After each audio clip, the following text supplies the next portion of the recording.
দেশের শীর্ষ নেতারা পড়ছেন রাজনৈতিক সংকটে, জনরোষে, এমনকি পদত্যাগের মুখেও। কাউকে ঘিরে ধরেছে বিক্ষোভে উত্তাল জনতা, কেউ আবার হোঁচট খাচ্ছেন অর্থনৈতিক ধস কিংবা দুর্নীতির অভিযোগে।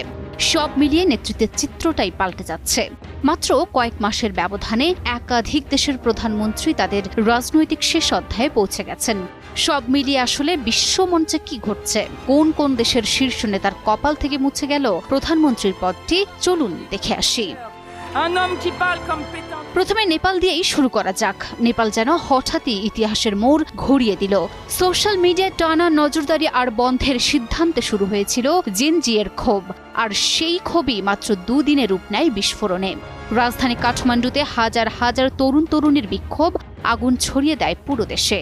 শেষ পর্যন্ত টিকতে পারলেন না কেপি শর্মা ওলি। প্রধানমন্ত্রীর গদি থেকে পদত্যাগ করতে বাধ্য হলেন। প্রযুক্তি ঠেকাতে গিয়ে যেন নিজের পতনের পথটাই খুলে দিল সরকার। তবে চমকপ্রদ তথ্য হলো, একই দিনে শুধু নেপাল নয়, নতুন এক রাজনৈতিক ভূকম্পনে কেঁপে উঠেছে ফ্রান্স। নাটকীয় মোড় নিয়েছে দেশটির ক্ষমতার রাজনীতি। পার্লামেন্টে আস্থা ভোটে পরাজিত হয়ে পদচ্যুত হয়েছেন প্রধানমন্ত্রী ফ্রাঁসোয়া বাইরু, যা দেশটির রাজনৈতিক অঙ্গনে সৃষ্টি করেছে তীব্র আলোড়ন।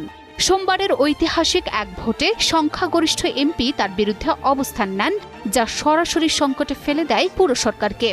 মঙ্গলবার 9 সেপ্টেম্বর বাইরু তার সরকারের পদত্যাগপত্র প্রেসিডেন্ট ইমানুয়েল ম্যাক্রোর কাছে জমা দেন। ফলে এখন শুধু একজন নেতার পতন নয়, চ্যালেঞ্জের মুখে পড়েছে ফরাসি সরকারের অস্তিত্ব। ফ্রান্স নেপালের ঠিক দুদিন আগে নিজ দলের ভাঙন ঠেকাতে পদত্যাগ করেছেন জাপানের প্রধানমন্ত্রী শিগেরু ইশিবা। পার্লামেন্টের উভয় কক্ষে তার নেতৃত্বাধীন জোট সরকার সংখ্যাগরিষ্ঠতা হারানোর পর তিনি দলের ভেতর বাইরে চাপের মুখে পড়েন। তাই ক্ষমতা গ্রহণের 11 মাসের মাথায় অবশেষে 7 সেপ্টেম্বর পদত্যাগের সিদ্ধান্ত নেন ইশিবা। ইশিবার এই আকস্মিক পদত্যাগে বিশ্বের চতুর্থ বৃহৎ অর্থনীতির দেশ জাপান হঠাৎই নতুন করে রাজনৈতিক অনিশ্চয়তার মুখে পড়েছে।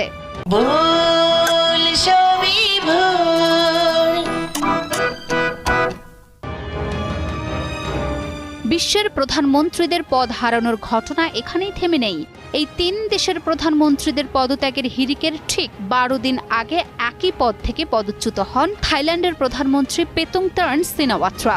নৈতিকতা লঙ্ঘনের অভিযোগে থাইল্যান্ডের প্রধানমন্ত্রী পেতুংতার্ন সিনাওয়াত্রাকে পদচ্যুত করেছে দেশটির আদালত। 29 আগস্ট শুক্রবার ঘোষিত এ রায় মেনে তাৎক্ষণিকভাবে পদত্যাগ করেছেন মাত্র 1 বছর ক্ষমতায় থাকা সিনাওয়াত্রা। বিশ্বজুড়ে এ যেন চলছে এক চেইন রিঅ্যাকশন। একজনের পতনের পর আরেক